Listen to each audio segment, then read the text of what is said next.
MCQ ना? हाँ yes MCQ. Okay sir. चलिए स्टार्ट करते हैं। पहले हम आज polygon law of vector addition से स्टार्ट करेंगे, ठीक है। हमने वेक्टर एडिशन के लिए पिक्टोरियल मेथड हमने स्टार्ट की थी, उसमें ट्रायंगल मेथड भी हम पढ़ चुके हैं, पैराग्राम मेथड भी हम पढ़ चुके हैं। आज हमको जो यहाँ पे पढ़ना है वो है polygon law of vector addition. चलिए polygon law of vector addition,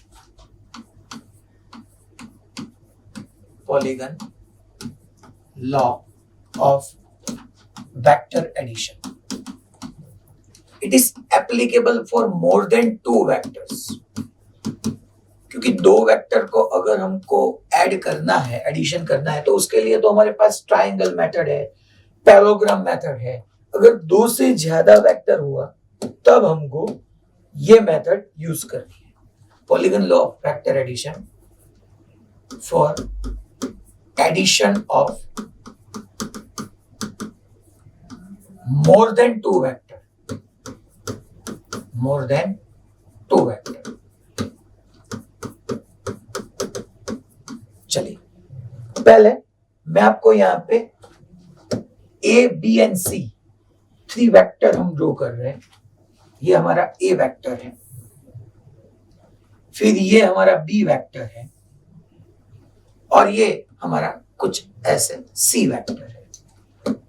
इसको मैं ए वेक्टर, ये बी और ये सी, मेरे को रिजल्टेंट फाइंड करना है। A vector plus B vector plus C vector. अगर दो वेक्टर होते तब हमको मालूम है कि हम ट्रायंगल मेथड कर सकते हैं, वो पैराग्राम से भी हो सकता है। मगर तीन वेक्टर हो तो ये पॉलीगन, पॉलीगन का मीनिंग भी आप सबको मालूम है, तो यहाँ पे ट्रायंगल नहीं बनेगा, पॉलीगन बनेगा। इसके अकॉर्डिंग मैं आगे एक और इंपॉर्टेंट बात यहीं से बताने वाला हूं। देखिए सो पहले ये मैं ए वेक्टर को क्या करता हूं, पैरेलली शिफ्ट कर सकता हूं। ये बात हमने फर्स्ट लेक्चर में ही पढ़ी थी कि मैं ये ए वेक्टर है, ये ए वेक्टर को ऐसे पैरेलली शिफ्ट करके यहाँ पे ऐसे पैरेलली शिफ्ट करके मैंने यहाँ पे उसको अरेंज किया। ये ए वेक्टर है। फिर ए के हेड में मेरे को बी की टेल रखनी होगी, सो बी वेक्टर को ऐसे पैरेलल शिफ्ट करके मैं यहां पे ले आया। ये मेरा बी वेक्टर हो गया। ए के हेड में बी की टेल, फिर बी के हेड में मेरे को सी की टेल रखनी होगी। ये मेरा सी वेक्टर हो गया। रिजल्टेंट के लिए आपको मालूम है, पहले मैंने ए को पैरेलल शिफ्ट किया, बी को पैरेलल शिफ्ट किया, सी को ऐसा पैरेलल शिफ्ट किया। रिजल्टेंट के लिए मुझे फाइनल जो भी वेक्टर्स है उसके टेल के साथ टेल मिलनी चाहिए और हेड के साथ हेड मिलना चाहिए। सो अगर मैं रिजल्टेंट आपको बताऊं तो ऐसे होगा। ये हमारा रिजल्टेंट है, ये पॉलीगन। इसमें ट्रायंगल भी हो सकता है, इसमें स्क्वायर भी होगा, पेंटागन, हेक्सागन, कुछ भी शेप यहाँ पे हमको मिल सकता है। तो ये अगर ए वेक्टर है, ये बी वेक्टर, ये सी वेक्टर, तो देखिए टेल के साथ टेल, देखिए यहाँ पे देखिए टेल के साथ टेल और हेड के साथ हेड मिल रहा है। सो ये मेरा रिजल्टेंट वेक्टर आर वेक्टर हो गया। सो मुझे polygon law of vector addition में ये करना है। मैं उसका कुछ यहाँ पे आपको दो तीन लाइनें लिखा दे रहा हूं। Arrange vector such that, arrange vector in such a way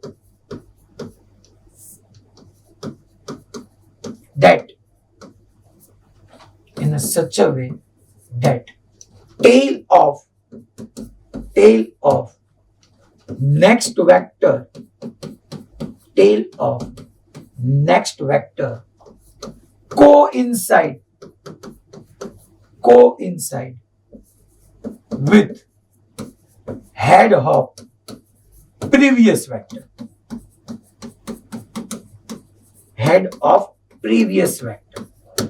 मुझे ए वेक्टर के बाद में बी वेक्टर को ऐड करना है, तो बी वेक्टर के टेल को मेरे को ए वेक्टर की हेड के साथ कोइंसाइड होना पड़ेगा। Arrange vector in such a way that tail of next vector, that means कि ए के बाद बी आएगा तो बी के बाद सी आएगा तो सी, next vector coincide with head of previous vector and जो resultant vector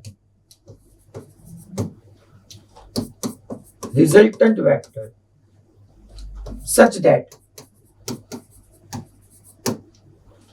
tail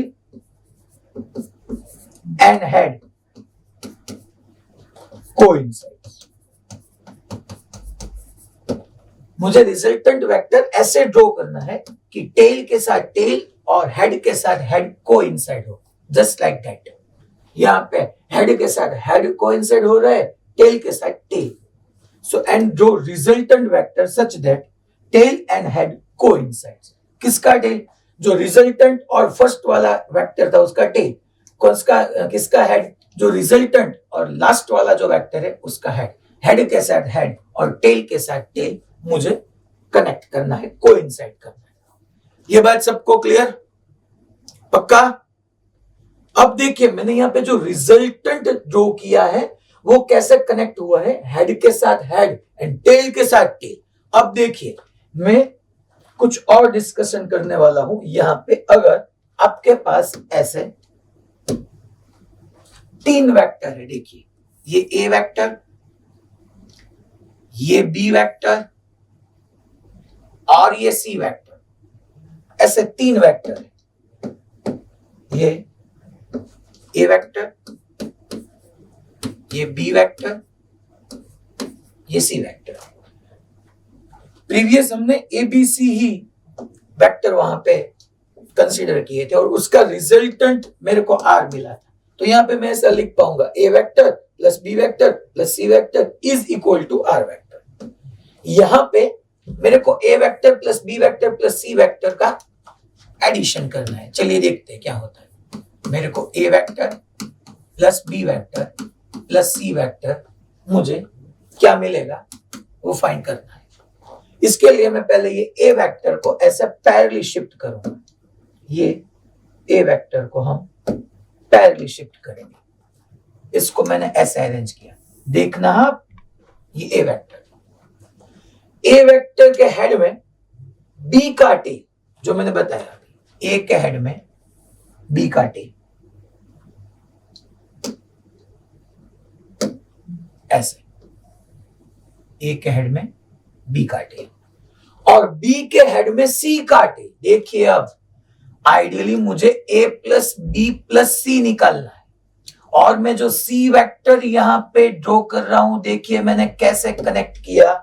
अब यहां पे देखना, ये ए वेक्टर के हेड में बी की टेल है और बी के हेड में सी की टेल है. सो यहां पे ये सी मेरा रिजल्टेंट नहीं होगा क्योंकि रिजल्टेंट के लिए तो वेक्टर के साथ वेक्टर, सॉरी हेड के साथ हेड और टेल के साथ टेल कनेक्ट होना चाहिए ना, वो कोइंसाइड होना चाहिए. यहां पे देखिए कहीं पे भी हेड के साथ हेड या टेल के साथ टेल कनेक्ट नहीं हो रहा है. That means A vector plus B vector plus C vector मेरे को यहां पे 0 मिलेगा, नल वेक्टर मिलेगा मुझे. अगर आपको नल वेक्टर चाहिए, मैं यहां पे ये कॉन्सेप्ट, नया कॉन्सेप्ट मैंने स्टार्ट कर दिया है कि अगर आपको नल वेक्टर चाहिए तो सभी वेक्टर को ऐसे आपको वेक्टोरियली ऐड करना होगा कि कहीं पे भी हेड के साथ हेड एंड टेल के साथ टेल कोइंसाइड ना. देखिए यहां पे कहीं पे भी नहीं हो रहा है, कहीं पे भी टेल के साथ टेल या हेड के साथ हेड कोइंसाइड नहीं हो रहा है. सो नल वेक्टर की डेफिनेशन में बाद में आपको लिखाऊंगा. पहले और एक हम एग्जांपल यहां पे समझ रहे हैं. ये मेरे पास ए वेक्टर है, देखिए ये ए वेक्टर, ये बी वेक्टर, फिर ये कुछ सी वेक्टर, फिर ये कुछ डी वेक्टर. ऐसे 4 वेक्टर्स अवेलेबल है हमारे पास. ये ए, ये बी, ये सी और ये डी. मेरे को यहां पे A vector plus B vector plus C vector plus D vector क्या होगा वो बताना है. वो तब हम बता पाएंगे कि हमने इसको अरेंज कैसा किया.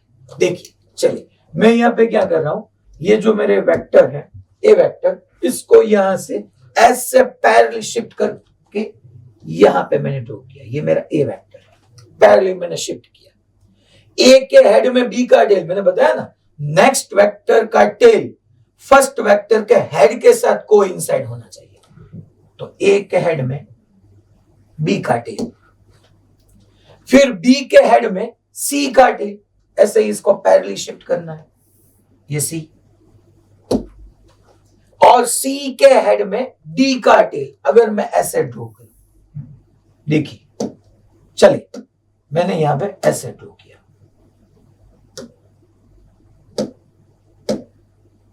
ऐसे।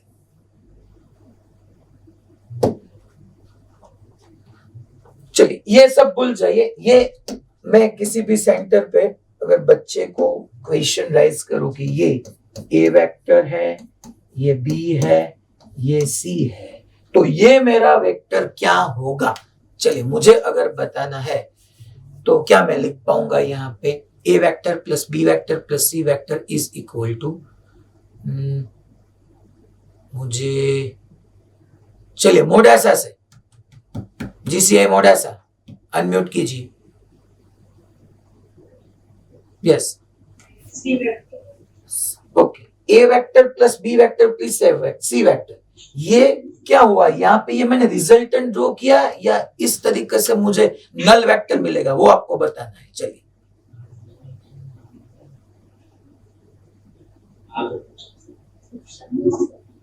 यस, आप बताइए, नो प्रॉब्लम।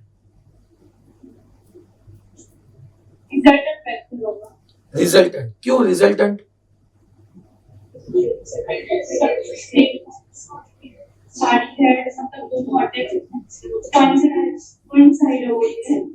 Okay good.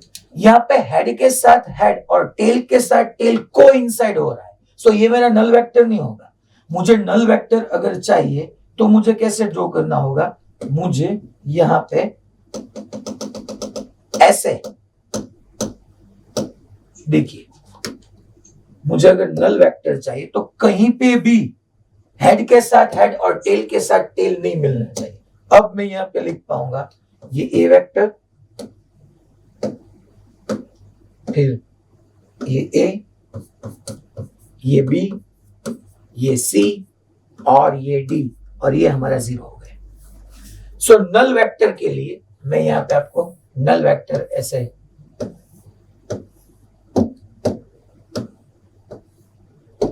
चलिए यहां पे स्पेस है तो यहां पे हम यूज कर डालते हैं।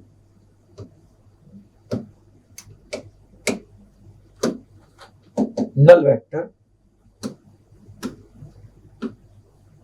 नल वेक्टर के लिए क्या करना है,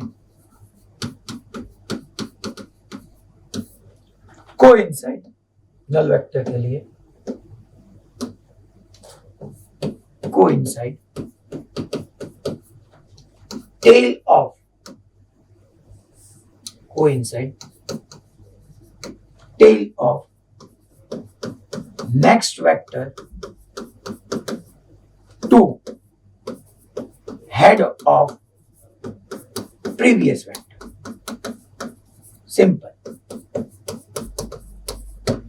और नल वेक्टर के लिए मुझे क्लोज पाथ बनना चाहिए। ये पाथ देखिए, चाहे ट्रायंगल यहां पे हमारा क्रिएट हुआ, यहां पे हमारा square, pentagon, hexagon, rectangular shape, कोई भी शेप हो, देखिए ये कॉन्सेप्ट में की हेल्प से आप 12th के बड़े बड़े प्रॉब्लम को 2 या 3 स्टेप में कंप्लीट कर सकते हो। ये इतना इंपॉर्टेंट है कि अगर मैंने वेक्टर को ऐसे ऐड किया कि कहीं पे भी हेड के साथ हेड एंड टेल के साथ टेल नहीं कोइंसाइड हो रहा है, दैट मींस उसका वेक्टर सम 0 होगा। साथ में एक कंडीशन वो है कि ये क्लोज पाथ एंड क्लोज होना चाहिए।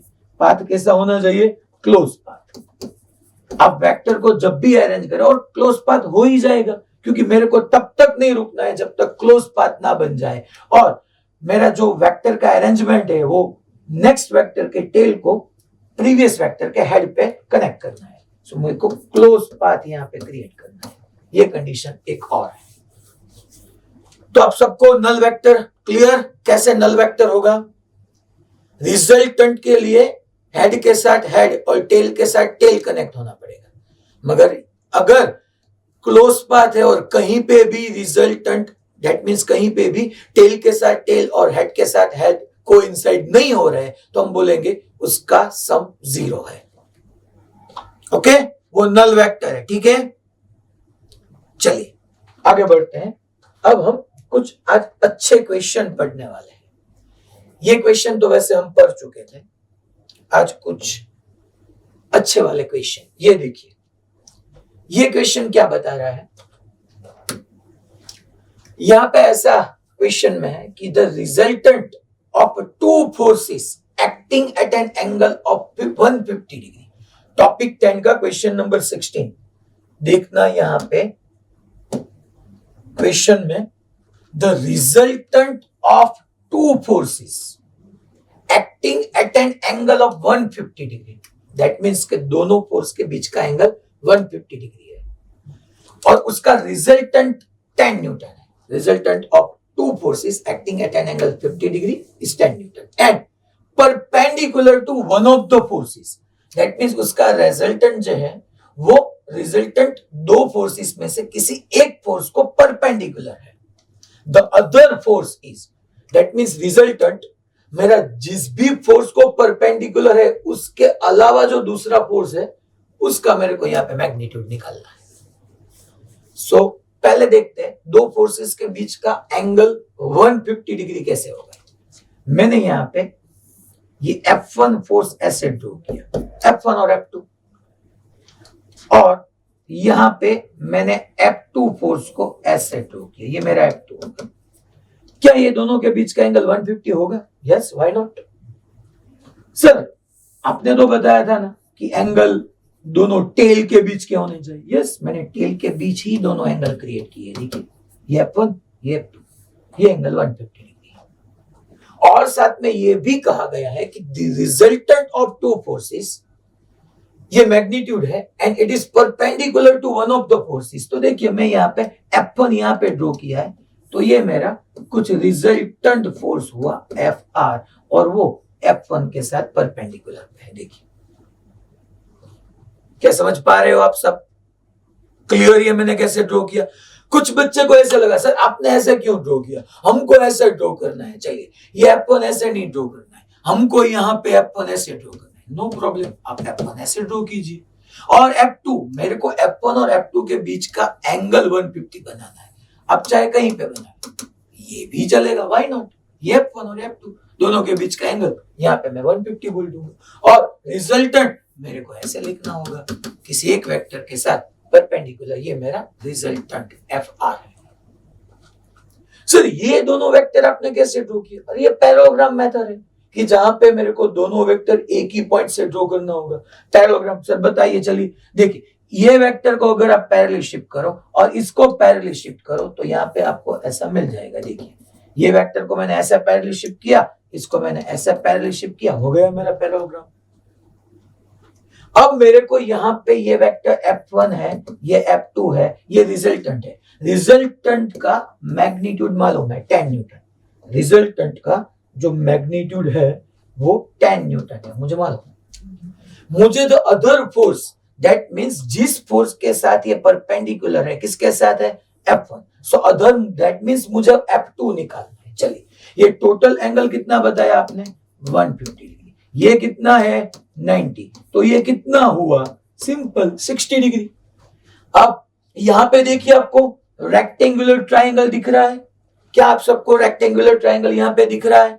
ये रेक्टेंगुलर ट्राइंगल, तो यहां पे रेक्टेंगुलर ट्राइंगल में ये एंगल 90 का होगा, ये 60 है। मेरे को F2 बताना है, वो वेक्टर मुझे वो फोर्स बताना है जो F1 के साथ परपेंडिकुलर हो। उसके अलावा ये F1 और मेरा रिजल्टेंट ये दोनों परपेंडिकुलर है, उसके अलावा F2 है, वो मुझे फाइंड करना है।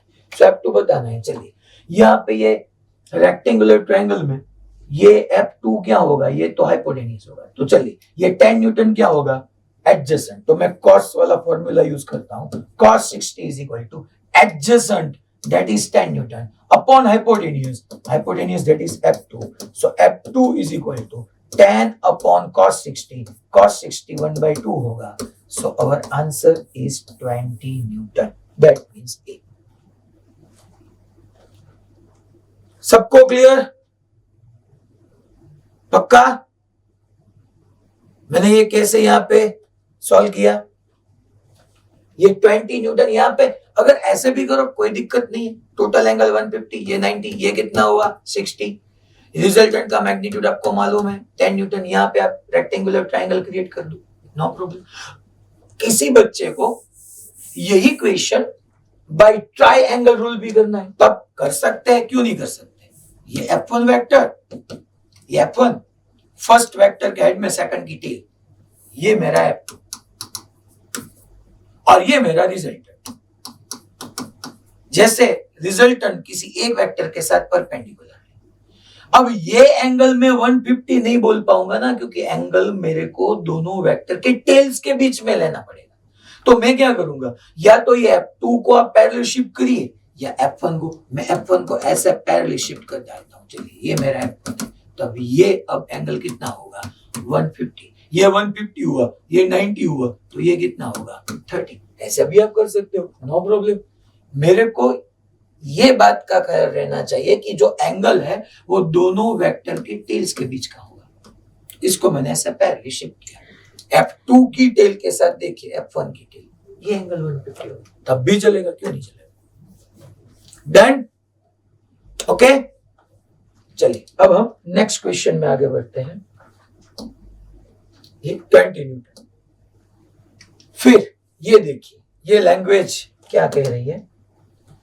The resultant of two vectors A vector and B vector is perpendicular to the vector A. Resultant of two vectors A and B is perpendicular to A. यहां पे तो क्लियरली गिवन ही है कि वो A को perpendicular है resultant, and its magnitude is equal to half the magnitude of vector B. That means जो मेरा रिजल्टेंट है उसका मैग्नीट्यूड B के मैग्नीट्यूड से हाफ है. That means B/2 है. The angle between A and B. अब मेरे को A and B के बीच का एंगल फाइंड करना है. अब यहाँ पे एक बात तो यहाँ पे क्लियर है कि रिजल्टेंट जो होगा A और B का वो परपेंडिकुलर टू A है. तो देखिए ये मेरा A वेक्टर, अगेन वही बात, ये मेरा A, फिर मेरे B जो है मुझे ऐसे ही ड्रॉ करना पड़ेगा, तब ही मैं बोल पाऊंगा कि इसका रिजल्टेंट जो मिला वो A को परपेंडिकुलर हुआ. अब ऐसे ही ड्रॉ करना ये कोई मस्ट वाली बात नहीं है. आप किसी भी पिक्टोरियल रिप्रेजेंटेशन के साथ ड्रॉ कीजिए, ये बात प्रूव होनी चाहिए कि रिजल्टेंट A के साथ 90 डिग्री क्रिएट करना पड़ेगा. अगर रिजल्टेंट A के साथ 90 डिग्री एंगल सबटेंड कर रहा है तो B तो फिर ऐसे ही मेरे को ड्रॉ करना पड़ेगा, और दोनों के बीच का एंगल मुझे बताना है, टेल्स के बीच का. अगर आप देखिए इसको आप ऐसा पैरेलल शिफ्ट कीजिए और इसको ऐसा पैरेलल शिफ्ट कीजिए तो मेरा यहाँ पे ऐसे पैरेललोग्राम रूल से ये हो जाएगा. ये पैरेललोग्राम बन रहा है. अब मेरे को दोनों के बीच का एंगल बताना है. चलो ये तो 90 मिल गया. अगर ये एंगल मिल जाए तो मौज पड़ जाएगी. तो ये एंगल मेरे को थीटा फाइंड करना है. अगेन ये आर का मैग्नीट्यूड क्या है? ये रिजल्टेंट का मैग्नीट्यूड हमको पहले से बताया है B/2. इसका मैग्नीट्यूड क्या होगा? इसका मैग्नीट्यूड अगर आप देखें तो इसका मैग्नीट्यूड B ही होगा, क्यों नहीं होगा? तो यहाँ पे सिंपल बात ना यार, cos theta is equal to again adjacent upon hypotenuse. ये 90 वाला हाइपोटेनियस हो गया. सो एडजेसेंट इसका मैग्नीट्यूड क्या है? B/2 अपॉन ये एडजेसेंट अपॉन हाइपोटेनियस क्या है? B को कैंसिल कीजिए. So cos theta is equal to 1/2.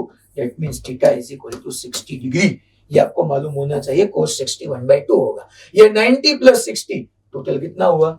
150. Simple. सबको क्लियर? पक्का मैं कैसे ड्रॉ कर रहा हूं? किसी को डाउट? Okay fine. अब हम नेक्स्ट क्वेश्चन में आगे बढ़ेंगे. देखिए सर यस नहीं पता चला होगा, बताइए. नहीं सर पता ही नहीं. कौन सा सेंटर? वडोदरा भाई. वडोदरा भाईली. ओके क्या आपको दिक्कत इसमें? ट्रायंगल मेथड समझ नहीं आया वो। अच्छा, लास्ट वाली थी वो, इस क्वेश्चन में या लास्ट क्वेश्चन में बेटा? इसी क्वेश्चन में। इसी क्वेश्चन में। हाँ ये ट्रायंगल कैसे बना? ये हाँ देखिए, ये पैरेललोग्राम बन गया ना। देखिए, ये मेरा ए वेक्टर था, ये मेरा बी वेक्टर है। मुझे उसमें क्लियरली बताया गया है कि जो रिजल्टेंट है बेटा वो ए वेक्टर के साथ परपेंडिकुलर पे है, perpendicular to A. Resultant of two vector is perpendicular to A. अगर मैं इसको ए बोलूं तो ये मेरा रिजल्टेंट हो गया। अब रिजल्टेंट के अकॉर्डिंग मुझे ये तो यहाँ पे ए बी ये रिजल्टेंट, मगर मुझे पैरेललोग्राम बनाना हो तो मैं ये वेक्टर को ऐसा पैरेलल शिफ्ट करूंगा, ये बी पैरेलल शिफ्ट हो गया। ये ए है, ऐसे इसको पैरेलल शिफ्ट करके यहाँ पे ले जाऊंगा। तो देखिए ये क्या बन गया? ये पैरेललोग्राम बन गया। ऐसा आपको दिखाई दे रहा है, ये पैरेललोग्राम हो गया। और पैरेललोग्राम में ये मेरा अगर रिजल्टेंट हो तो ये देखिए राइट एंगल ट्राइंगल हो गया 90 डिग्री। ये इसका मैग्नीट्यूड b/2 है, इसका b है, तो मैंने बताया ये 60 होगा। ये पहले से 90 था। वडोदरा शायद वैली था ना, वडोदरा वैली। समझ में आया आपको? क्लियर अब? ओके, ठीक है। चलिए नेक्स्ट लेक्चर, नेक्स्ट स्लाइड में आगे बढ़ते हैं। नेक्स्ट लेक्चर तो अभी देर है। देखिए ये भी बढ़िया क्वेश्चन है। यहां पे OA vector plus OB vector plus OC vector का मैग्नीट्यूड मेरे को फाइंड करना है। देखिए मैग्नीट्यूड, ये क्वेश्चन दो डिफरेंट वे से हो सकते हैं। हम पहले इजी वाला प्रिफर करेंगे। देखिए ये OA वेक्टर है, OB वेक्टर है, OC वेक्टर है। वेक्टर नहीं चाहिए मुझे, उसका एडिशन करके वेक्टर एडिशन निकाल के उसका मैग्नीट्यूड क्रिएट करना है। चलिए नो प्रॉब्लम। अब ये OA वेक्टर, क्या आप सबको OA वेक्टर दिखाई दे रहा है? ये O है और ये A है। OA वेक्टर दिखाई दे रहा है? ओके, इसका मैग्नीट्यूड कितना है? इसका मैग्नीट्यूड R है। क्या आप सबको OC वेक्टर दिखाई दे रहा है? OC वेक्टर, इसका मैग्नीट्यूड भी क्या है? इसका मैग्नीट्यूड भी R है। सो मेरे पास दो वेक्टर हुआ, OA OC, दोनों का मैग्नीट्यूड R, दोनों के बीच का एंगल 90 डिग्री। क्या हम ऐसा मैंने आपको पढ़ाया था या नहीं पढ़ाया था? आपको सच्ची में बताना है कि अगर यहां पे एक फोर्स F हो, दूसरा फोर्स BF हो, दोनों के बीच का एंगल 90 डिग्री हो, तो अगर उसको मुझे वेक्टोरियली ऐड करके उसका रिजल्टेंट फाइंड करना है तो हम पढ़ चुके थे f square plus 2f, that means f square cos 90 degree, cos 90 zero होगा, सो ये टर्म जीरो हो गया। So under root f square plus f square that means 2f square, that means √2f मेरा हो जाएगा। और मैंने क्या आपको ऐसा बताया था कि जो मेरा रिजल्टेंट होगा वो दोनों के बीचों बीच होगा। क्या हम ऐसा पढ़े थे? ये भी 45 और ये भी 45। क्या पढ़ाया था मैंने आपको? नहीं पढ़ाया था ना? कि पढ़ाया था? यस या नो? ऐसा हम पढ़े थे कि अगर दोनों वेक्टर सेम हो तो उसका रिजल्टेंट बीचों बीच आएगा। क्या हमने ऐसा पढ़ा था?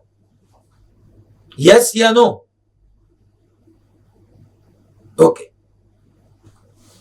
तो यहां पे वही बात हुई ना। ये OA वेक्टर, इसका मैग्नीट्यूड भी R है, ये OC, उसका मैग्नीट्यूड भी R है, ये भी R, ये भी R, तो उसका रिजल्टेंट √2R बीचों बीच ही होगा ना। ये √2R उसका रिजल्टेंट ही होगा ना। Why not? हम ये भी पढ़े थे कि अगर कोई वेक्टर बड़ा हो, यहाँ पे F1 फोर्स है और ये F2 फोर्स है, F1 is greater than F2 है, सो रिजल्टेंट वो F1 के नजदीक होगा। अगर F2 बढ़िया होगा F1 से, सो जो रिजल्टेंट मिलेगा वो टुवर्ड F2 होगा। ये भी हम पढ़ चुके हैं। अगर दोनों फोर्सेस सेम हो तो हमारा रिजल्टेंट बीचों बीच होगा। तो यहाँ पे ये भी R, ये भी R, दोनों के बीच का angle 90, same vector, same magnitude वाले वेक्टर। और दोनों के बीच का एंगल 90, तो रिजल्टेंट बीचों बीच √2r।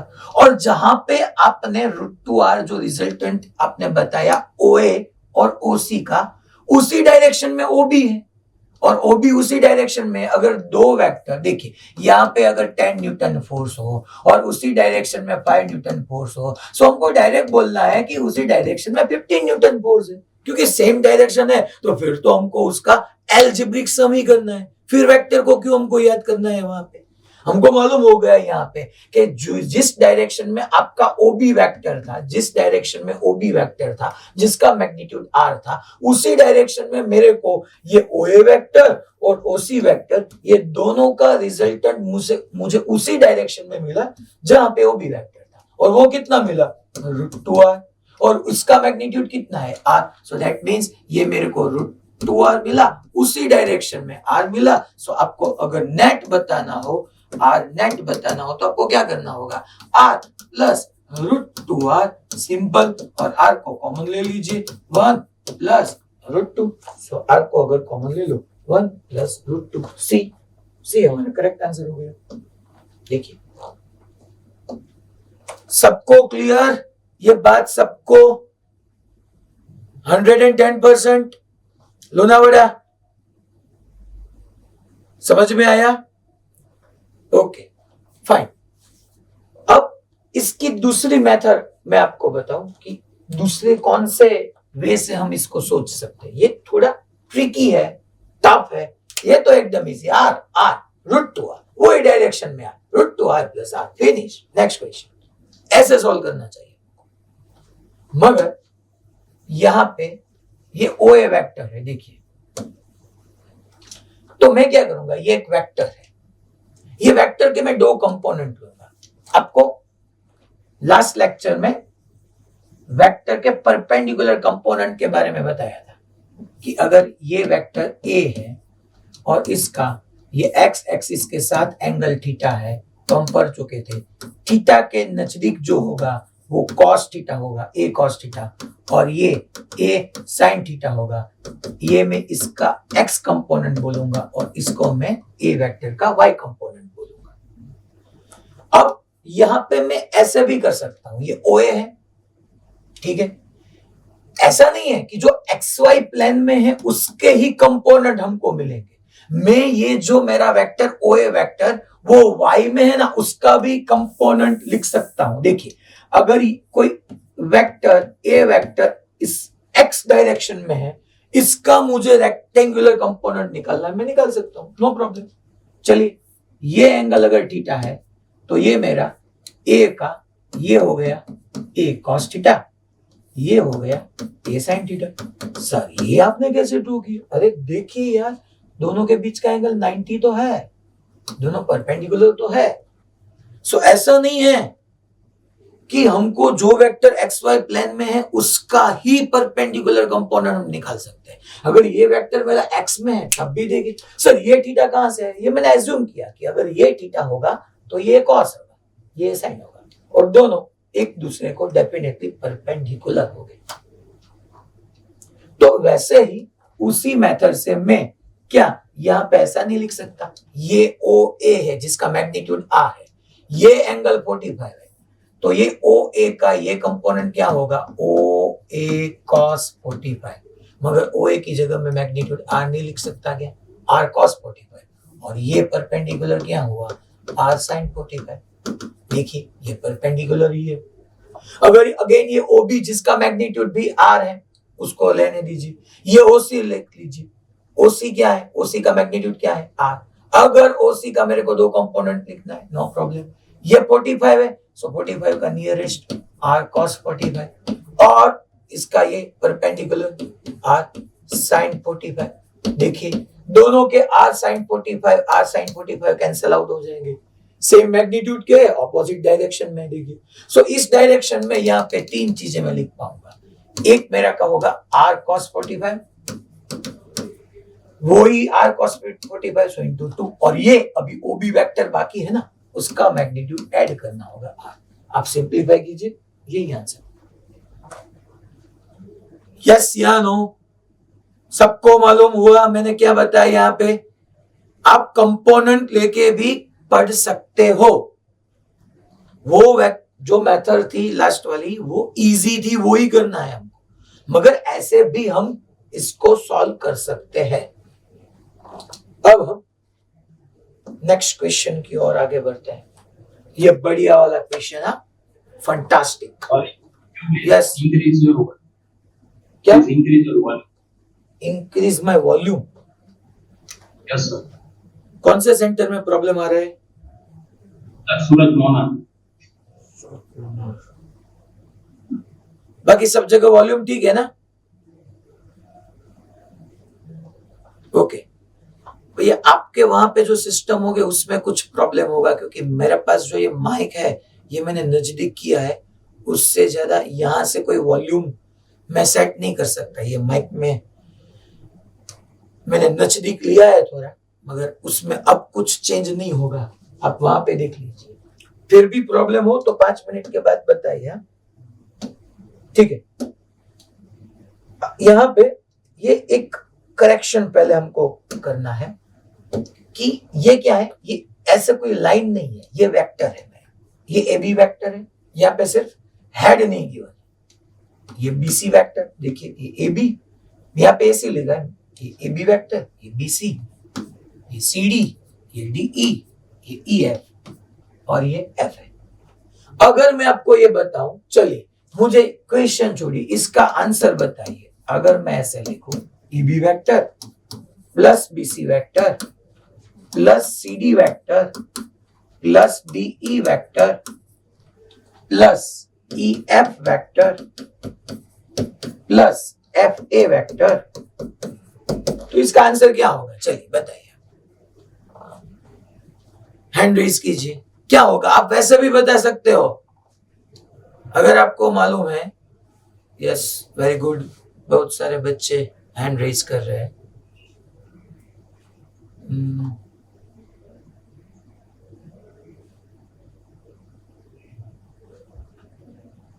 चलिए, गोधरा में कोई बताएगा मेरे को? गोधरा?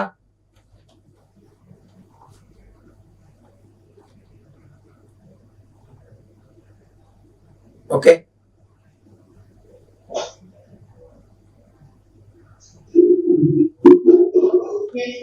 आंसर आप बता पाओगे? जीरो। क्यों जीरो? क्योंकि यहाँ पे मतलब हेड के साथ टेल है, हेड का, और यहाँ पे रिजल्टेंट नहीं है। Okay, very good man, super. चलिए, मुझे आज एक बात की खुशी हुई कि अब सब बच्चे टेक्नोलॉजिकली अब अवेयर हो गए। किसी भी सेंटर पे ज्यादा देर नहीं लगती है, सब बच्चे खड़े होके फास्ट प्रोसेस के लिए आगे बढ़ते हैं। So that's good, very good. चलिए, अब ये मुझे यहाँ पे नहीं फाइंड करना है, मुझे तो ये बताना है A B vector plus A C vector, A B plus A C करना है। देखिए, फिर A D okay plus A E okay plus A F, क्या बात है। और जो भी आंसर है वो मुझे ए ओ वेक्टर के फॉर्म में लिखना है। ए ओ, ये मुझे ऑप्शन पे दिख रहा है कि 4 ऑप्शन है, सब में ए ओ वेक्टर ऐसा कुछ है।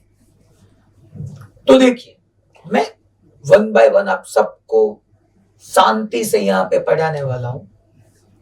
ए डी वेक्टर देखिए, ए डी वेक्टर, अगर ए डी वेक्टर मेरे को ड्रॉ करना है तो मैं कैसे ड्रॉ करूंगा? ये ए है, ये डी है, देखिए ऐसे कुछ होगा, ये मेरा ए डी वेक्टर होगा। मैं क्या ए डी वेक्टर ऐसे ड्रॉ कर सकता हूं? यहां पे क्या ये ए डी वेक्टर होगा? ये अगर ए डी वेक्टर मैंने ऐसे ड्रॉ किया, ये यहां पे इसकी हेड आ गई, तो क्या मैं ऐसा नहीं लिख सकता? मैं क्या ए डी वेक्टर किससे बना होगा? एओ प्लस ओडी, और दोनों का मैग्नीट्यूड तो सेम ही होगा। सो मैं एडी वेक्टर की जगह ऐसे एओ वाले 2 वेक्टर नहीं लिख पाऊंगा। AD vector is equal to 2 AO vector.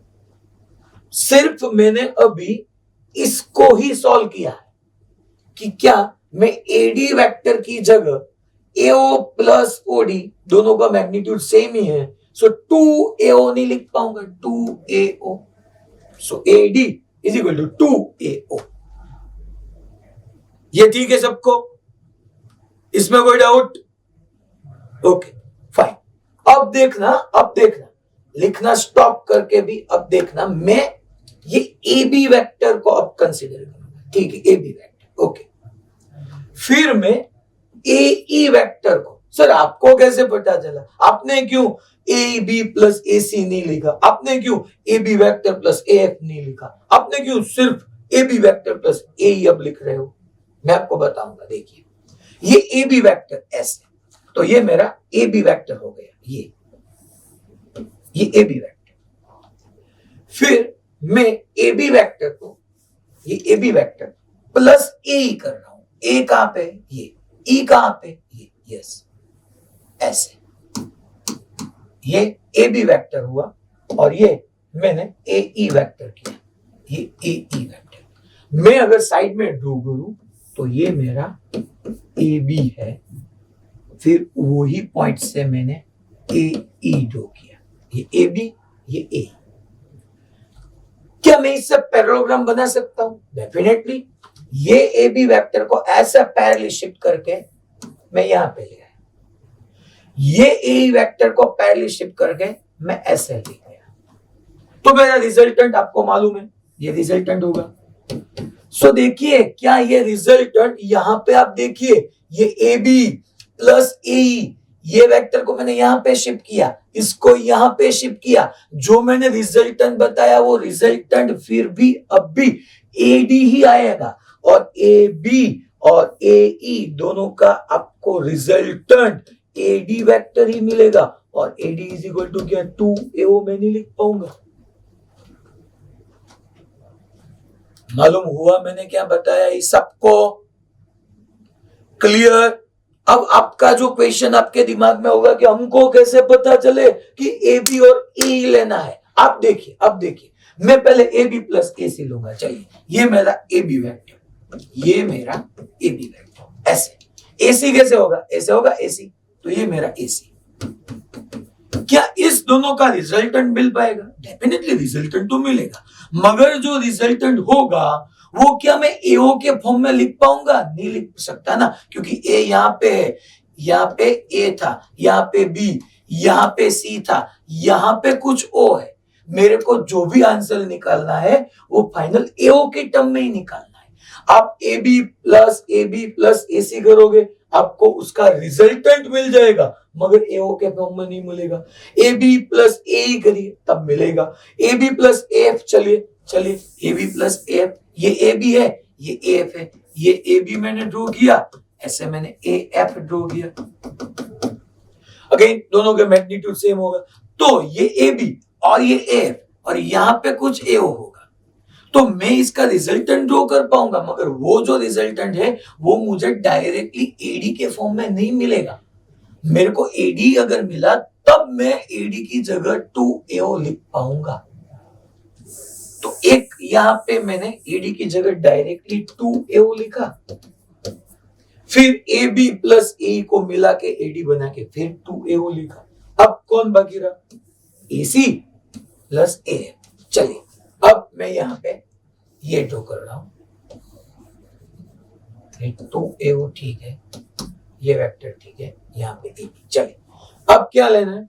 AC, ये रहा AC, ये AC वेक्टर, ये AC प्लस उसमें AF, यस ये रहा मेरा। देखिए, चलिए, अब यहाँ पे ये जो AC है, AC, इसको पैरेलल शिफ्ट करके मैं ऐसे लेके आया, ये AC वेक्टर, ये AC वेक्टर, AC, ये AF, इसको पैरेलल शिफ्ट करके मैं ऐसे यहां पे लेके आया, ये AF। मुझे भी पैरेललोग्राम ड्रॉ करना है। चलिए, तो पैरेललोग्राम में मैंने यहां पे ऐसे, ये मेरा रिजल्टेंट हुआ। तो यहां पे अगर आप देखो, देखिए यहां पे ये फिगर खास मैंने जो ड्रॉ किया, ये देखिए, इसमें भी मेरा रिजल्टेंट यही आ रहा है। दैट मीन्स यही मेरा रिजल्टेंट होगा। सो AC और AF को भी आप मिलाओगे तो रिजल्टेंट आपको एडी वेक्टर ही मिलेगा और एडी इज इक्वल टू मैं 2AO लिख सकता हूं। सो एडी की जगह 2AO, ए बी प्लस ए की जगह 2AO और AC वेक्टर प्लस AF की जगह भी 2AO। सो टोटल आंसर हुआ 6AO। That is our answer D, 6AO।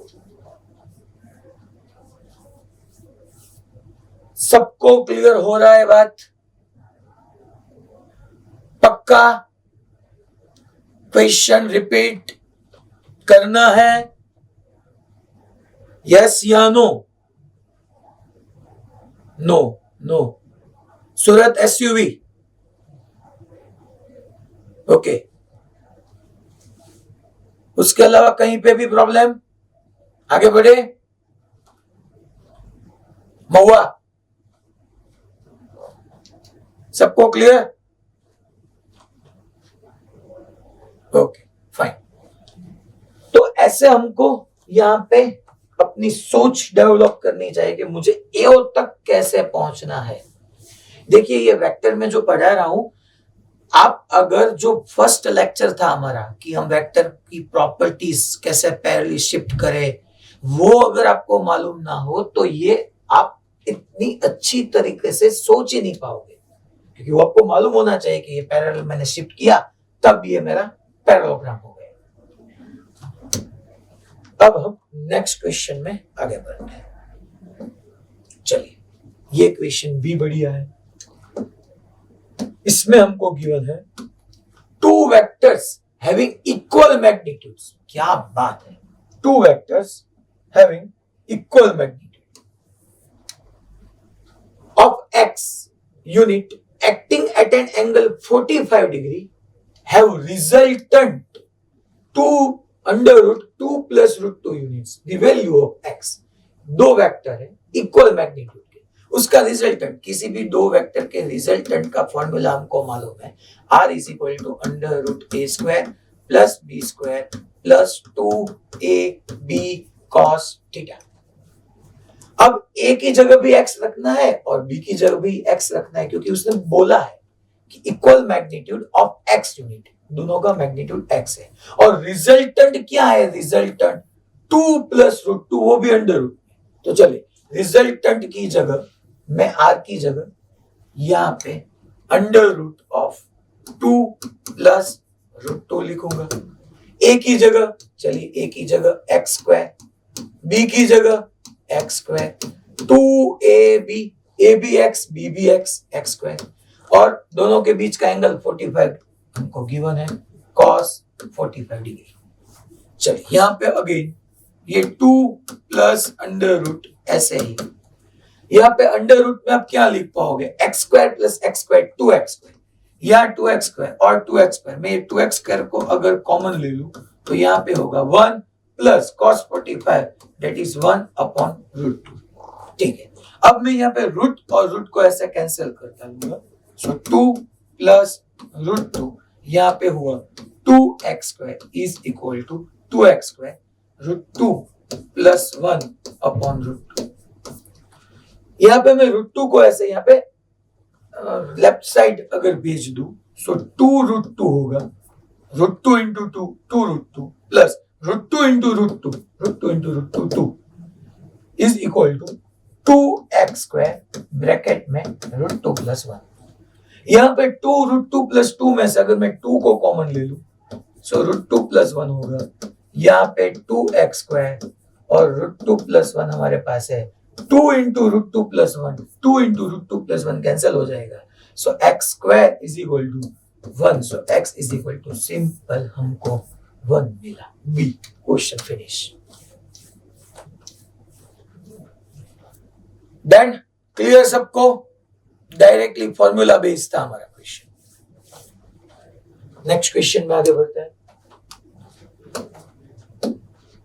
ये x इज इक्वल टू आपको 1 मिल जाएगा। यहाँ पे आंसर हमारा 1 ही है, यहाँ पे पीपीटी में गलत है, पीपीटी में यहाँ पे डी लिखा है, वो करेक्शन है। बी आपके मॉड्यूल में भी करेक्ट है, मॉड्यूल में भी 1 ही गिवन है, सिर्फ यहाँ पे पीपीटी में गलत था। चलिए, ये भी अच्छा question. if the direction of vector A vector is reversed,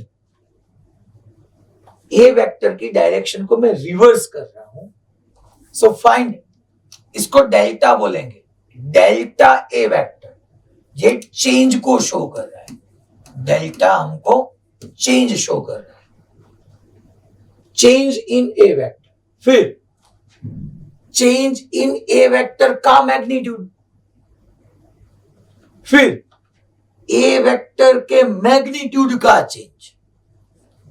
मैं फिर से बोल रहा हूं, ये डेल्टा हमको चेंज शो कर रहा है, लार्ज चेंज बेसिकली। इसका मीनिंग होगा ए वेक्टर का चेंज, इसका ए वेक्टर के चेंज का मैग्नीट्यूड और इसका मैग्नीट्यूड का चेंज। और यहां पे एक लाइन हमको गिवन है, if the direction of vector A vector is reversed. चलिए, पहले डायरेक्शन कुछ ऐसा था, पहले हमारा ए वेक्टर ऐसा था, अब मैंने रिवर्स किया। रिवर्स दैट मीन्स उसको 180 डिग्री घुमा देना है, तो डेफिनेटली ये वेक्टर चेंज हो जाएगा। हमारी प्रॉपर्टी नंबर 2 याद कीजिए, if we rotate a vector by an angle theta we get new vector. और मैंने ब्रैकेट में लिखाया था कि जो थीटा है it is not integral multiple of 2 पाई, 2 पाई का इंटीग्रल मल्टीपल नहीं होना चाहिए। ये मेरी दूसरी प्रॉपर्टी थी, हम पढ़ चुके थे कि ये ए वेक्टर है, इसको हमने रिवर्स किया, सो यहां पे मैं लिख पाऊंगा A1 vector is equal to A vector, तो ये मेरा हो गया A2 vector is equal to minus of A vector. Vector हमारा चेंज हो गया। ये दोनों का मैग्नीट्यूड सेम है, मैग्नीट्यूड वाइज दोनों एक ही है, सो वो तो ए ही है, उसमें कोई दिक्कत वाली बात है ही नहीं। A1 वेक्टर का मैग्नीट्यूड, आप A2 वेक्टर का मैग्नीट्यूड लिखो, दोनों ए ही होगा, मगर यहां पर डायरेक्शन चेंज हो गई, इसलिए वेक्टर हम चेंज हो गया, ऐसे पढ़ेंगे। अब first delta A vector, that means इसका मीनिंग क्या होगा, ए वेक्टर का चेंज। चेंज में सिंपल बात, final vector minus initial, change का वही फॉर्मूला है। फाइनल वेक्टर A2 क्या है, A2 वेक्टर की जगह मैं लिखूंगा माइनस ए, माइनस A1 वेक्टर क्या है, A1 वेक्टर A है, so minus A vector minus A vector minus 2A vector, finish. एक आंसर आ गया। शायद हमारा A हो सकता है या D हो सकता है, C और B नहीं होगा।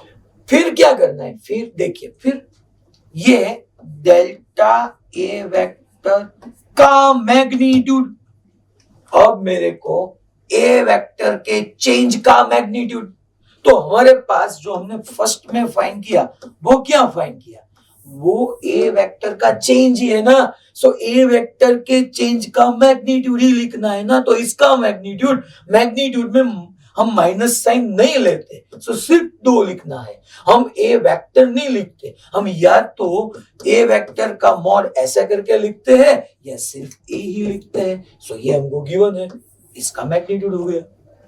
मैग्नीट्यूड तो हम ऐसे ही लिखेंगे ना, इसमें माइनस साइन नहीं लिखेंगे, 2 तो एज इट इज होगा, ए वेक्टर की जगह उसका मैग्नीट्यूड ए। ये जो है वो ए वेक्टर का चेंज है और ये जो है वो ए वेक्टर के चेंज का मैग्नीट्यूड है। यहां पे जो लास्ट है, चलिए ये कौन बताएगा आप में से मुझे, अब क्या यहां पे फाइंड करना है, ये है ए वेक्टर के मैग्नीट्यूड का चेंज। ये कैसे फाइंड होगा, चलिए मुझे आपको आंसर नहीं बताना है, क्योंकि आंसर तो लॉजिक से आ जाएगा, ABCD में पहले 2 हम कर चुके हैं, तो आंसर तो हो जाएगा। कैसे है वो प्रूव कराना है। जब भी आपको आंसर देना है लॉजिक के साथ देना है। ABCD जब मैं यहां से बताऊं कि 1 2 3 4 तभी आपको बताना है। तो चलिए आंसर तो मैं ही बोल देता हूं, 0। मुझे A और D में, क्योंकि दूसरा 2A हुआ तो ये 0। 0 कैसे, देखिए चलिए बताइए 0 कैसे। आंसर मैंने बता दिया 0, मगर वो कैसे, चलिए कौन बताएगा आंसर मुझे। अहमदाबाद सेंटर, आवाज आ रही है? अब आवाज आ रही है? मुझे लगता नहीं आवाज आ रही है, सब ऐसे बैठे हैं। अमरेली, चलिए अमरेली सेंटर। क्या बात, अहमदाबाद में आवाज आ गई? ओके, चलिए कौन बताएगा आंसर 0 कैसे होगा? Raise your hand and give the answer.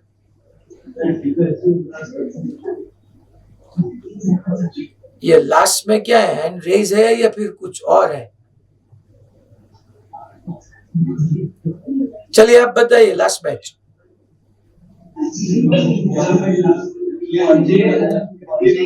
Boys में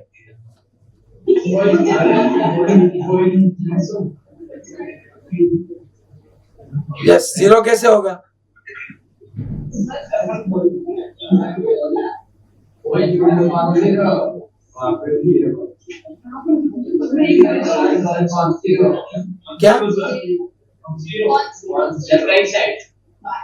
क्या क्या क्या?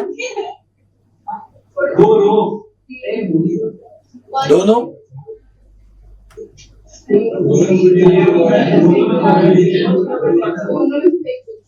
ओके, ठीक है। यहाँ पे दोनों का मैग्नीट्यूड सेम ही है, दोनों का मैग्नीट्यूड। इसका मीनिंग क्या होगा? डेल्टा चेंज शो कर। अब अनम्यूट कीजिए। डेल्टा चेंज शो कर रहा है, किसका चेंज? ए वेक्टर के मैग्नीट्यूड। दैट मीन्स के जो ए वेक्टर है मेरा, उसके मैग्नीट्यूड का चेंज। सो मैग्नीट्यूड में तो चेंज हुआ ही नहीं ना, मैंने लिख के दिया है। ए1 वेक्टर का मैग्नीट्यूड भी ये था, ए2 वेक्टर के मैग्नीट्यूड भी ये था, सो ये भी है, ये भी है, सो इसका चेंज 0। सिंपल। तो यहाँ पे -2 है, 2 है एंड 0, क्योंकि मैग्नीट्यूड वही हुआ है, सिर्फ उसकी डायरेक्शन चेंज हुई है। नेक्स्ट देखिए, अब ये बढ़िया क्वेश्चन है, इसमें आपका यहाँ पे कंसंट्रेशन बनना चाहिए।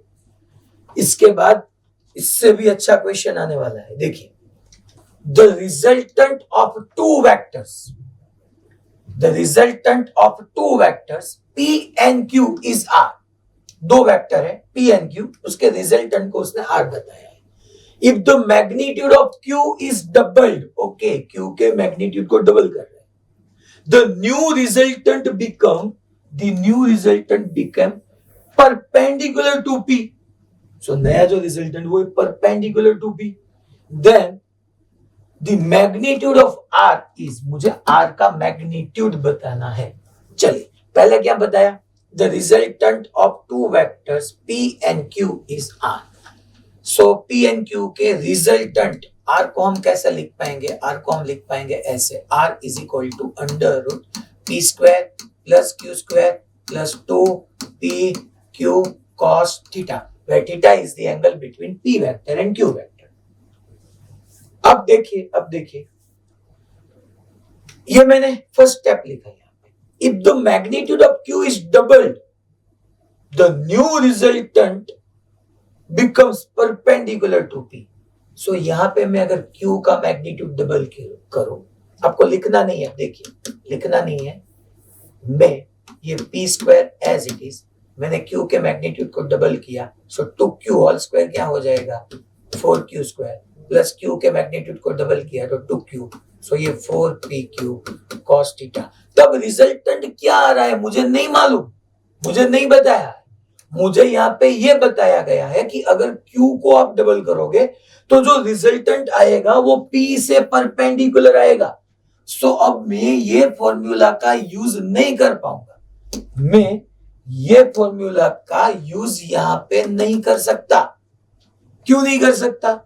क्योंकि मुझे नहीं मालूम है अब रिजल्टेंट क्या है। R तो नहीं होगा ना, R डैश ही होगा ना डेफिनेटली। मुझे नहीं पता R डैश क्या है, P नहीं पता, Q नहीं पता, तो मुझे क्या करना है? मुझे कुछ नहीं पता यहाँ। तो क्या करना है?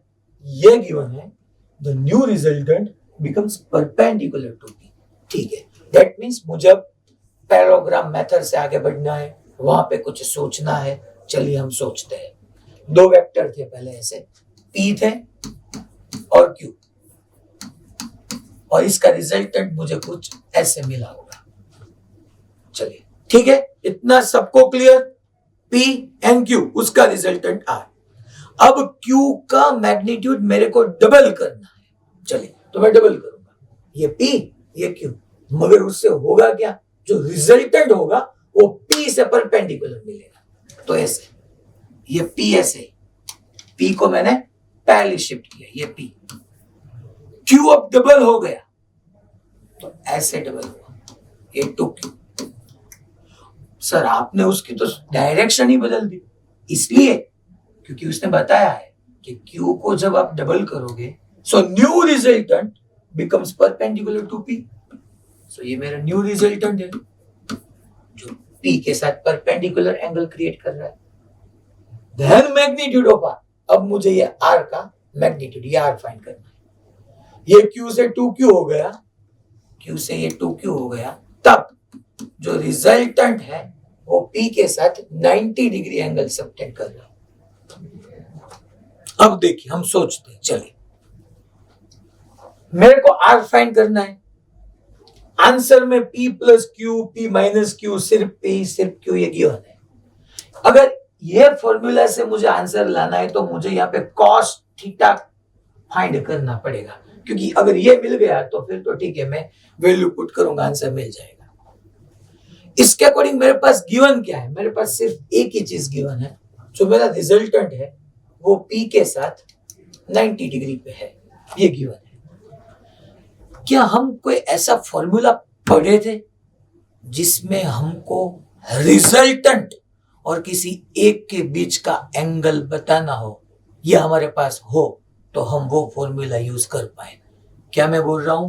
रिजल्टेंट एंड किसी एक वेक्टर के बीच का एंगल, रिजल्टेंट एंड किसी एक वेक्टर के बीच का एंगल के अकॉर्डिंग क्या हमारे पास कोई फॉर्मूला था? किसको याद है? Raise your hand. रिजल्टेंट और किसी एक वेक्टर के बीच का एंगल, थीटा जो था वो तो हम दो वेक्टर के बीच का एंगल था। यस, भुज में से कोई बताएगा? चलिए भुज,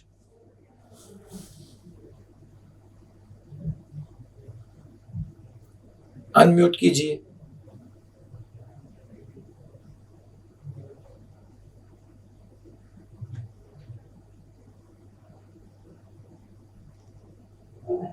यस सर। यस, मैंने यहाँ पे एंगल आपको पूछा है कि रिजल्टेंट और किसी एक वेक्टर के बीच का जो एंगल है उसका कोई फॉर्मूला था, अगर वो हमको फाइंड करना हो तो मालूम है क्या? सर क्लास में किसी बच्चे को raise your hand.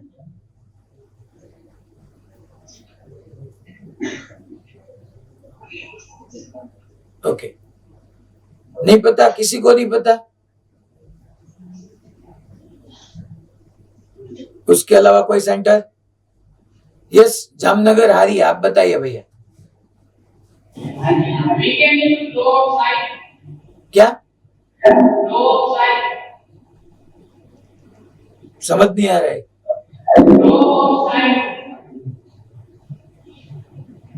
Law of sine, law of sine. Equation बताइए, फॉर्मूला क्या था? Alpha upon sine alpha is equal to beta upon sine beta is equal to.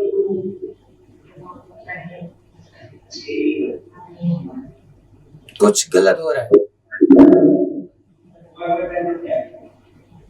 ठीक है, फिर चाहिए। इसके अलावा कहीं पे फॉर्मूला था? यस, मोडासा।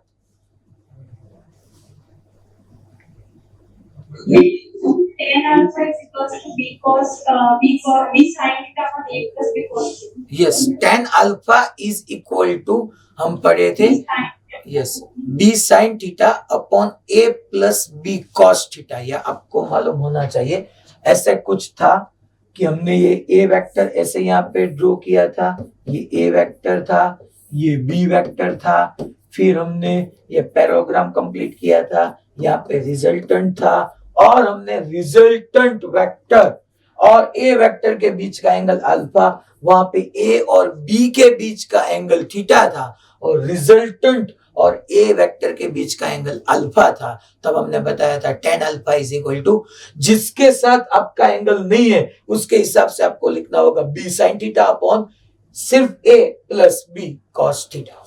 सो यहाँ पे अगर यहाँ पे देखिए तो ये रिजल्टेंट r वेक्टर और p वेक्टर दोनों के बीच का एंगल 90 है। सो ये भी वही हुआ ना, रिजल्टेंट और किसी एक वेक्टर के बीच का एंगल tan अल्फा, अल्फा की जगह में 90 लिखूंगा, tan 90 इज इक्वल टू, ये मेरा जो 90 डिग्री हो वो किसके साथ क्रिएट हुआ, p के साथ। सो मुझे साइन और कॉस किसके साथ लिखना होगा, 2q के साथ। सो यहाँ पे न्यूमरेटर में आएगा 2q साइन थीटा, थीटा दोनों के बीच का एंगल, अपॉन सिर्फ p plus 2q cos theta.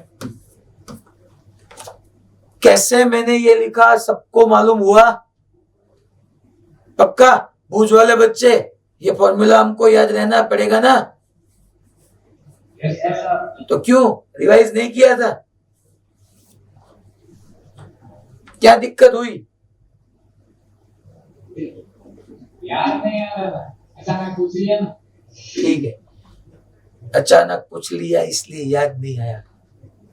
अगली बार कोई अचानक दूसरा कुछ पूछ लेगा तो क्या करोगे? अब सब कुछ याद आ जाएगा।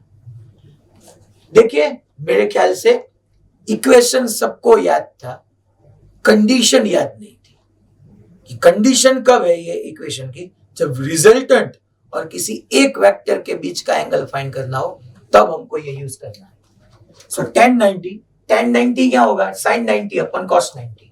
सो tan 90 is equal to sin 90 क्या होगा 1, cos 90 क्या होगा 0, 1 अपॉन 0 इनफाइनाइट। सो tan 90 होगा infinite is equal to 2q sin theta upon p plus 2q cos theta. अब इनफाइनाइट की जगह में नहीं 1 अपॉन 0 क्या नहीं लिख पाऊंगा? यस, इनफाइनाइट की जगह 1 अपॉन 0। यहां से इसको मल्टीप्लाई कीजिए, so p plus 2q cos theta is equal 0 into 2q sin theta 0। So यहाँ पे p plus 2q cos theta is equal to 0 हुआ। सो मैं cos theta is equal to लिख पाऊंगा minus p upon 2q। cos theta is equal to minus p upon 2q। So अब cos theta हमको find हो गया, यहाँ पे देखिए। सो cos थीटा मिल गया तो क्या करना है, वो formula r is equal to under root T square plus Q square plus 2pq। cos theta की जगह हमको पुट करना होगा minus p upon 2q, minus p upon 2q। तो यहाँ पे देखिए 2q कट हो गया। So resultant r is equal to under root p square plus Q square minus p square, p into p, ये भी p है, p square cut. So under root Q square that means q, simple b। Clear सबको? Equation कैसे सोचना था हमको? पक्का? देखिए अब नेक्स्ट क्वेश्चन में हमें आगे बढ़ना है। यहाँ पे total r is equal to q था। ये जेईई मेन 2019 का क्वेश्चन, जेईई मेन 2019 का क्वेश्चन। देखिए वैसा ही कुछ क्वेश्चन है जो हमारा प्रीवियस वाला था। Two forces p vector and q vector of magnitude 2f and 3f। ये p वेक्टर का मैग्नीट्यूड क्या है 2f, q वेक्टर का मैग्नीट्यूड क्या है 3f, 2f and 3f respectively are at an angle theta with each other। p and q है, हम 2f और 3f लिखेंगे, दोनों के बीच का एंगल थीटा है। if the force q is doubled, that means अभी तक तो बात प्रीवियस क्वेश्चन जैसी ही चल रही है, Q का magnitude double, then the resultant also gets double. यहां से बात में चेंज आया। देखिए पिछले क्वेश्चन में ऐसा था कि जो रिजल्टेंट है वो P वेक्टर के साथ परपेंडिकुलर आ रहा था, यहां पे ऐसा बोला गया resultant also gets double, then the angle is, हमको थीटा फाइंड करना है। वहां पे ऐसा क्लियर गिवन था कि जो रिजल्टेंट है वो P वेक्टर के साथ किसी एंगल 90 क्रिएट कर रहा है। सो हमने वो रिजल्टेंट और किसी एक वेक्टर के बीच का एंगल का फॉर्मूला यूज किया, tan अल्फा का।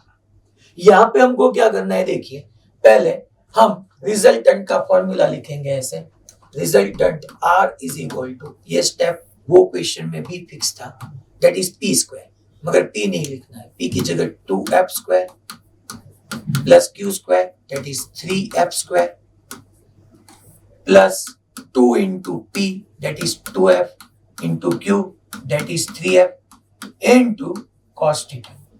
ठीक है, अब इसको अगर हम सिंप्लीफाई करें सो R is equal to under root of 4F square plus 9F square plus 2 into 4 into 3 12F square cos theta. यहां पे भी अगर कॉस थीटा मिल जाएगा तो मेरे को यहाँ पे एंगल जो है वो फाइंड हो जाएगा। अभी मेरे को एंगल ही निकालना है। प्रीवियस क्वेश्चन में हमने cos थीटा को फाइंड करने के लिए जो गिवन डेटा था कि जो रिजल्टेंट है वो P के साथ 90 डिग्री क्रिएट कर रहा है, सो हमने tan अल्फा का फॉर्मूला यूज किया था। वहां पे भी मैंने ऐसे आपको लिखाया था कि R dash is equal to under root a square P square plus Q square plus 2Q cos theta, Q की जगह हमने 2Q वहां पे बोला था। यहां पे भी मैं ऐसा करूंगा ना, if the force Q is double that means Q कौन सा है, Q क्या है, Q 3F है, सो 3F को डबल करें 6F हो जाएगा। Resultant also gets double, that means मुझे R नहीं लिखना है, अब 2R यहाँ पे लिखना है। अगर मैंने यहाँ पे 2R लिखा सो जो हमारा फर्स्ट 2F था वो तो ऐसे ही रहेगा, 2F का square that is 4F square plus जो 3F फोर्स था, जो Q था वो डबल हो गया, सो 3F नहीं अब 6F का square 36F square plus 2 times first force 2F again 3F नहीं वो डबल हो गया है 6F एंड कॉस थीटा। सो यहां पे मैं ये R की वैल्यू अगर पुट करूं तो मेरे को कॉस थीटा मिल जाएगा। देखिए चलिए हम आगे देखते हैं कैसे होता है। यहाँ पे 2 R की जगह मैं लिखूंगा 4F square plus 9F square 13F square, 4F square plus 9F square 13F square plus 12F square cos theta is equal to, ये यहाँ पे ऐसे ही देखिए 4F square plus 36F square that means 40F square plus 6 into 2 12 into 2 24F square cos theta. ये root को अगर मैं कैंसिल करूं तो यहाँ पे 2 की जगह क्या आ जाएगा 4 into 13F square plus 12F square cos theta is equal to यहाँ पे 14F square plus 24F square cos theta. चलिए सिंप्लीफाई कीजिए, 13 इंटू 4 52, अगर ये 40 को मैं लेफ्ट साइड यहाँ पे अगर शिफ्ट करूं so 52 minus 40 that means 12F square is equal to यहाँ पे 12 into 4 48F square cos theta. Right side shift कीजिए so 24 minus 48 that means minus 24 F square cos theta. यहाँ पे F square cancel, cos theta is equal to 12 by minus 24 minus 1/2 cos theta minus 1/2, so theta is equal to 120 degree. सबको clear हुआ? पिछले वाले question में previous question में मैं ऐसा नहीं कर पाया था क्योंकि मुझे रिजल्टेंट के बारे में कुछ नहीं बताया गया था कि रिजल्टेंट में क्या चेंज है। इसलिए जो बताया गया था कि जो रिजल्टेंट वो किसी एक वेक्टर के साथ 90 डिग्री पे है, सो मैंने tan अल्फा का फॉर्मूला यूज किया। वहां यहां पे ऐसा कुछ नहीं गिवन है। सो इसलिए यहां पे क्या गिवन है, यहां पे ऐसा गिवन है कि जो रिजल्टेंट है वो डबल हो गया, सो आर की जगह मैंने 2r कर दिया, रिमेनिंग सब कुछ ऐसा ही। क्लियर सबको? रिपीट करने की कोई नीड नहीं ना? पक्का? ओके, नेक्स्ट क्वेश्चन में आगे बढ़ते हैं।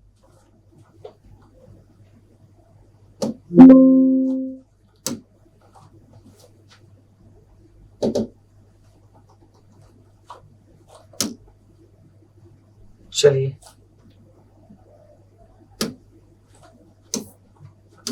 क्वेश्चन हमारा था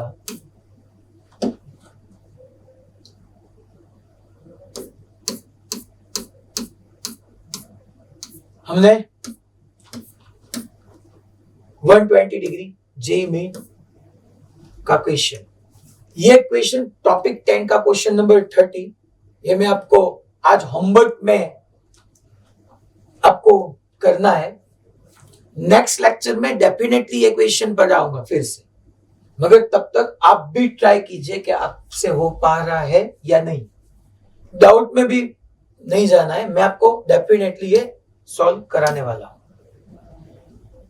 ये क्वेश्चन ये देखिए, चलिए, the sum of magnitude, the sum of magnitude, यहां पे कुछ दिक्कत आ रही है। द सम ऑफ मैग्नीट्यूड, चलिए एक ही क्वेश्चन बाकी है आज का।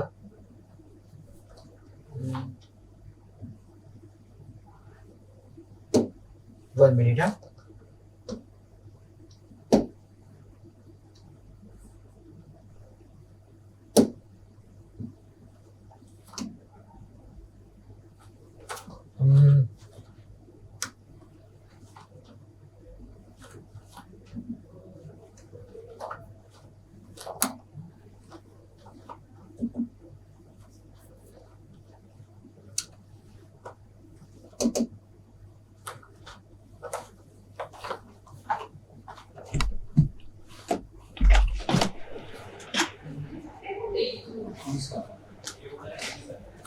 इसमें पीपीटी चली गई।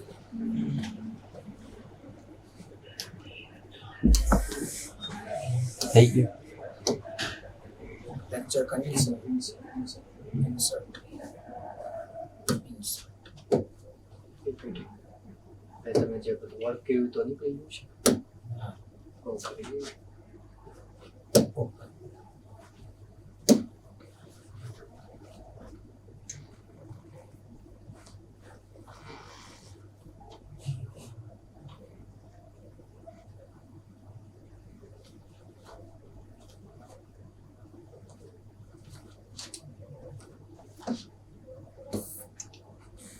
चलिए अब हम लास्ट क्वेश्चन की ओर आगे बढ़ते हैं।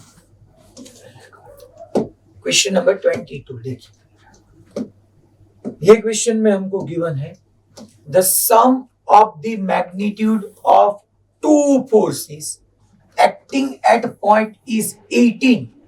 The sum of magnitudes of two forces acting at a point is 18, that means F1 plus F2। मेरे को वेक्टर नहीं करना है ना अभी, क्योंकि उसने डायरेक्ट बताया है the sum of magnitudes of two forces, F1 का मैग्नीट्यूड और F2 का मैग्नीट्यूड, दोनों का सम 18 है। बालासिनोर फर्स्ट बैच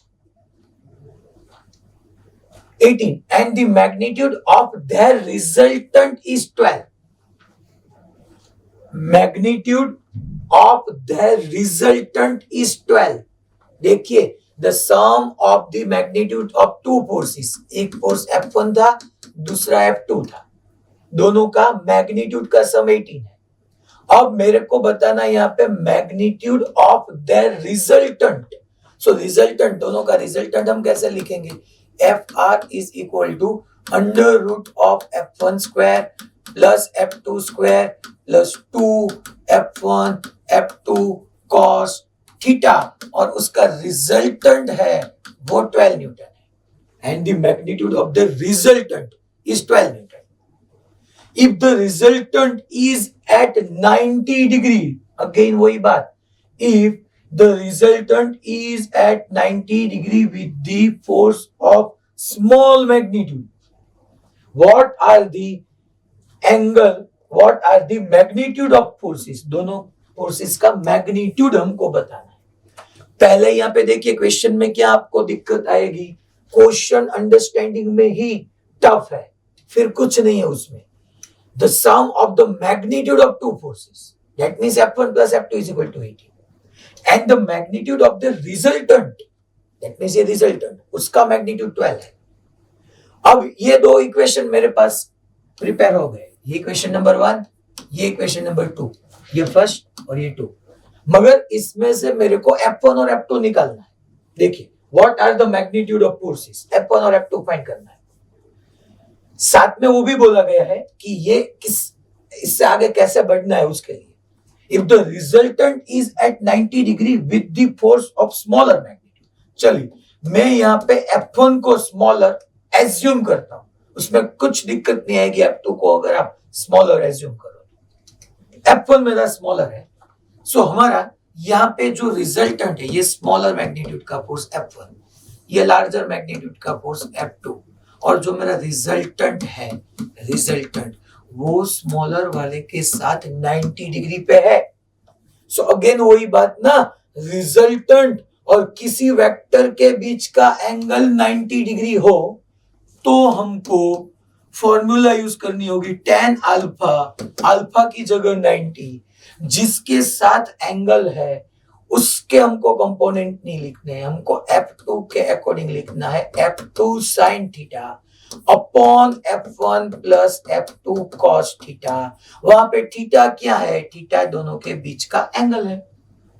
और tan 90 हम पढ़ चुके हैं कि tan 90 होगा इनफाइनाइट, इनफाइनाइट दैट मींस 1/0। सो यहाँ पे F2 sin theta upon F1 plus F2 cos theta, पहले एक से मल्टीप्लाई कीजिए, सो हमारे पास F1 plus F2 cos theta हो जाएगा, 0 इंटू F2 sin थीटा 0, यहां से cos theta is equal to होगा माइनस F1 अपॉन F2, ये हमारा cos थीटा हो गया माइनस F1 अपॉन F2। चलिए इसकी वैल्यू मैं इक्वेशन 2 में पुट करूंगा, देखिए FR, इसकी वैल्यू यहाँ पे, चलिए यहाँ पे मैं लिख डालता हूं, यहाँ पे FR इज इक्वल टू, जो मेरे पास 12 न्यूटन है, यहाँ पे under root of F1 square plus F2 square plus 2F1 F2 cos theta, cos theta की जगह में क्या लिखूंगा, यहाँ पे 2F1 F2 cos थीटा की जगह minus F1 upon F2 is equal to 12 metre. यहाँ पे बच्चों देखिए F2 कट हो गया, F1 into F1 square minus 7 में है, so F1 square minus 2F1 square. So मेरे पास यहाँ पे जो बाद में रहेगा वो होगा F2 square, F1 square minus of 2F1 square, so minus F1 square is equal to 12। अगर रूट को मैं राइट साइड शिफ्ट करूं, सो यहाँ पे F2 square minus F1 square is equal to 144।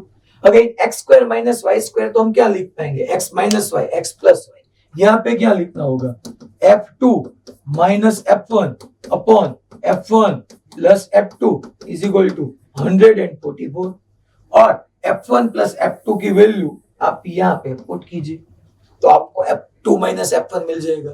फिर इक्वेशन नंबर 1 होगा F1 plus F2 is equal to 18, और equation number 3 मेरे को मिलेगा F2 minus F1 is equal to 144 upon 18। So 1 और 3 को आप सिंप्लीफाई करके F1 और F2 निकाल सकते हो।